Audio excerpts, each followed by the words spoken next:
the second outcome that we talked about is to provide you framework to develop an online course syllabus. So in the ideal world, it will be for us to have a practical activity developing a syllabus together, but we will not finish. So what I will do is really to give you some of the key information that are necessary for an online course.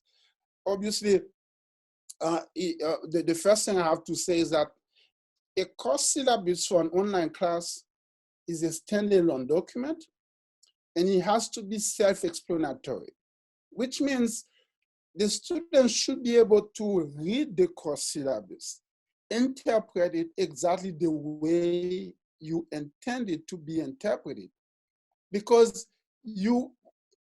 that's the nature of online learning. It has to be clear enough so that even if you are not there to explain to the student can understand. So that requires more work compared to a traditional face-to-face teaching.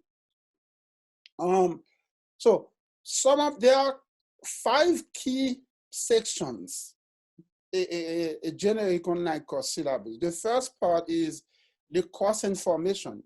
This is very important. The course learning outcomes.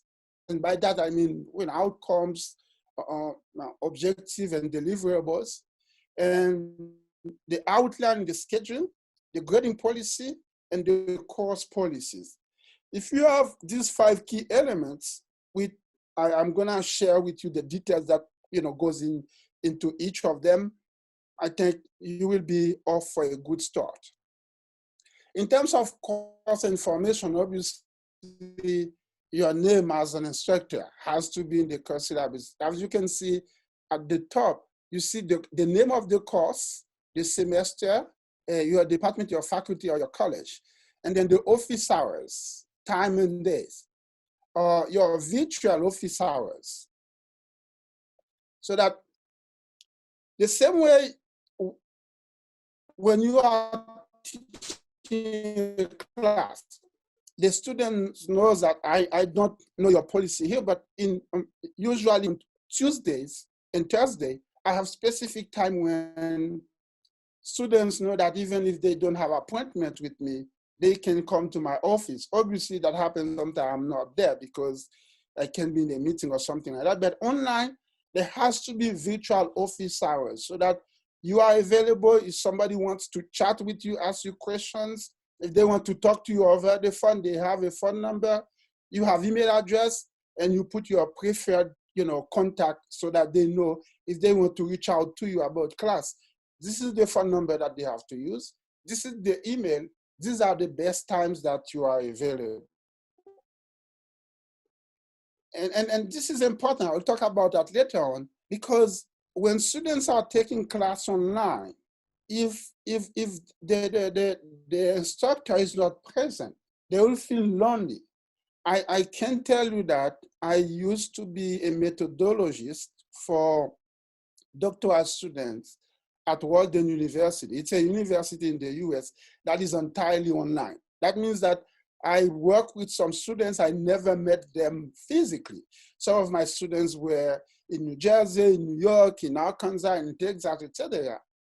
But they were students who were working with other professors and they felt completely disconnected. This is what the university actually hired me. I was a professor at the University of Wisconsin, but I was doing that as a part-time thing, helping them, doing dissertation, etc. But all of their stories were the same.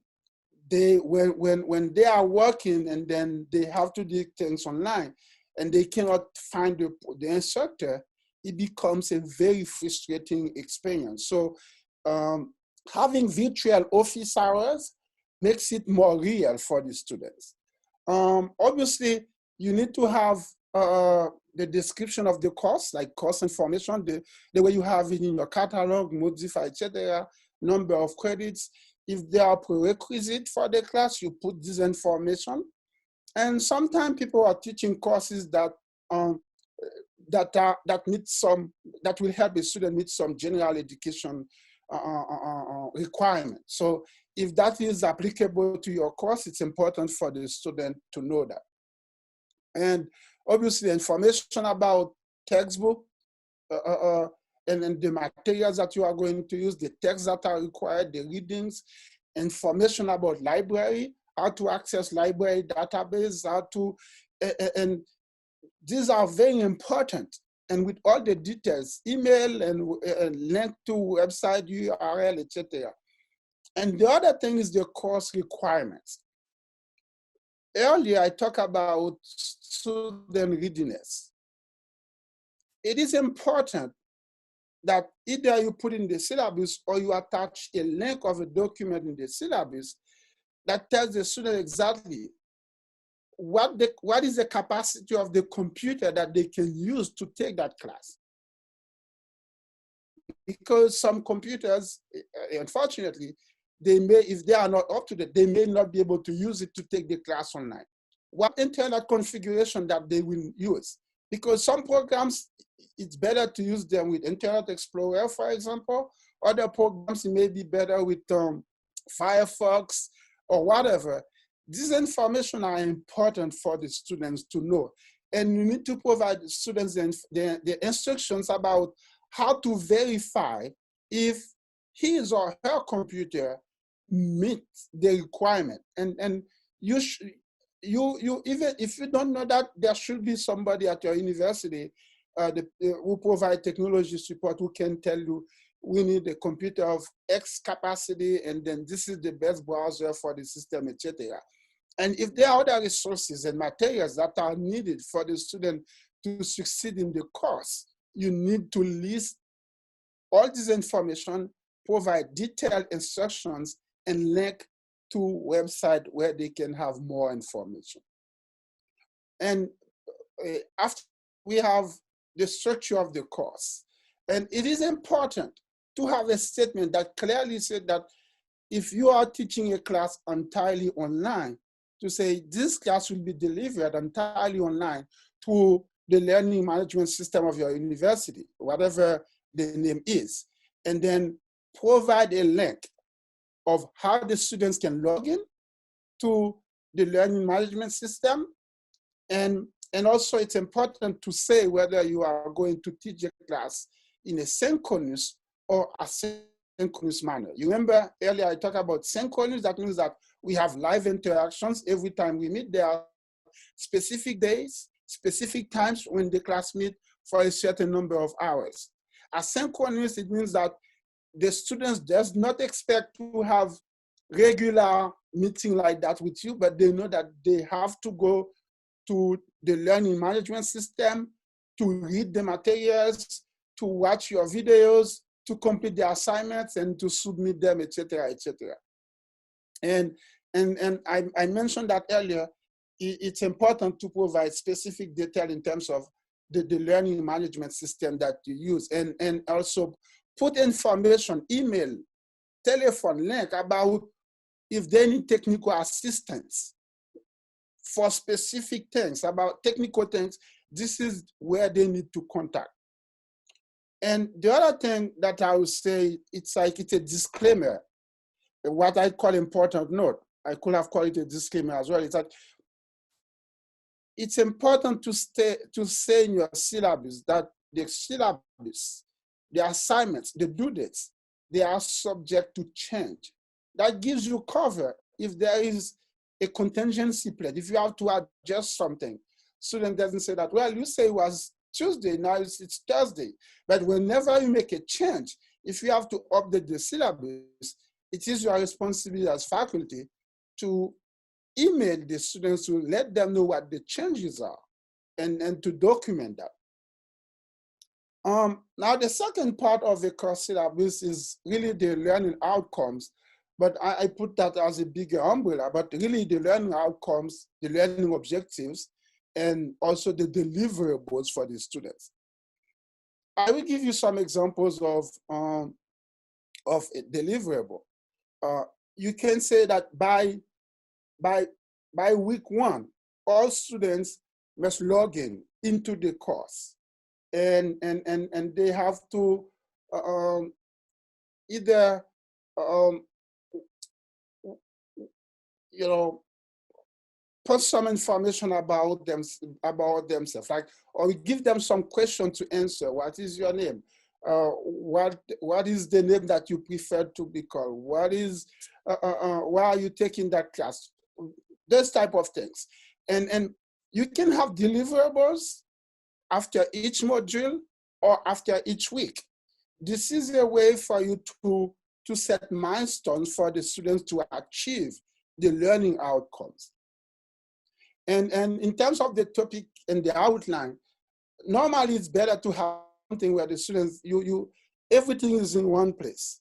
You have the week, you can organize your course per week or per module, the topic that will be covered, the readings that are required, the activities or the deliverables, and the due dates. So it makes it easier for the students to know that this week, these are the readings, these are the deliverables, and this is the due date. The same thing for the grading system policies.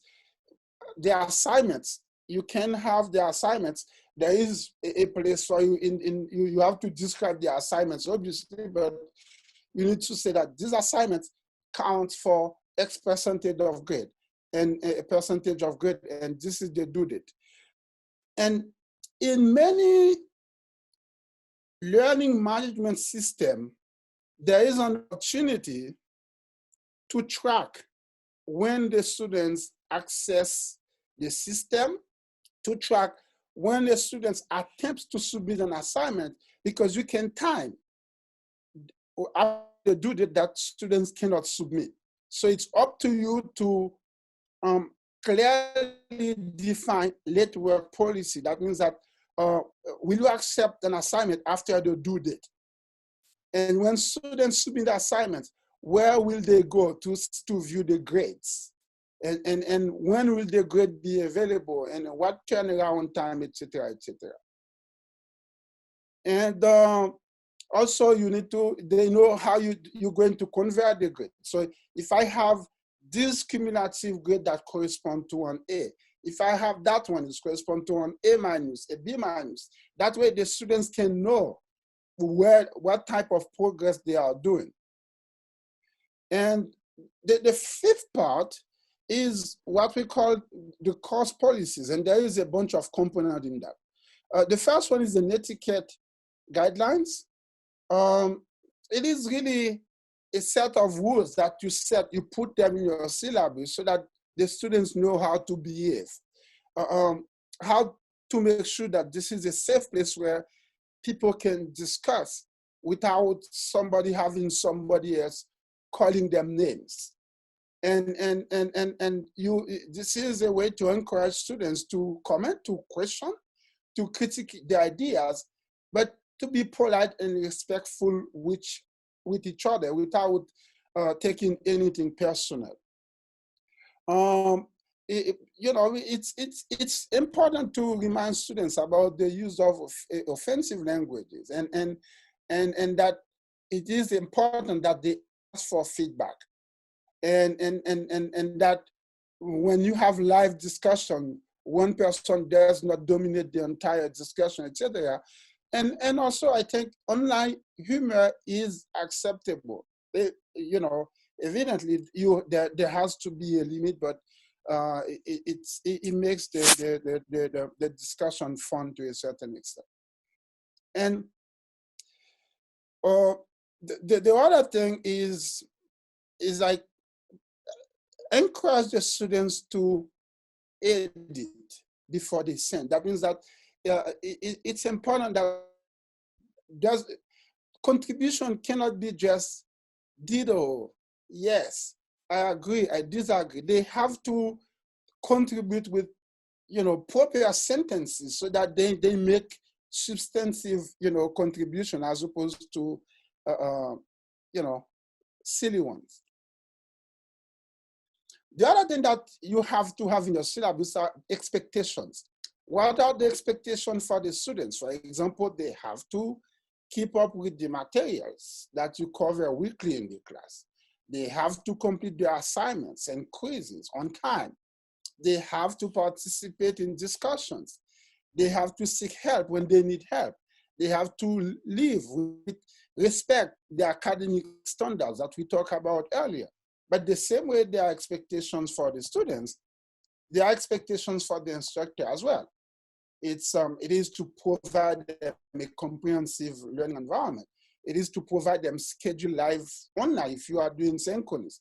It is to provide them feedback, create assessment that align with the learning outcomes and the content, and also make the classroom environment a fair and inclusive one. So you have some expectations that students can hold you accountable. So, and also it's important in terms of course policy for students to know when they can drop the course.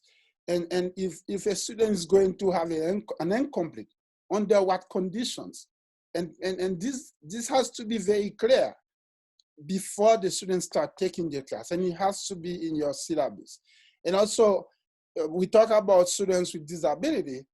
You need to make it clear, having a statement to say that we will accommodate students with disability, and if somebody needs assistance, either they can contact you or you provide the contact information for the Office of Disability and assistive technology with email and telephone, how they can reach out to them, etc. Because it is important to have an inclusive classroom for whatever the disability that one of your students may have.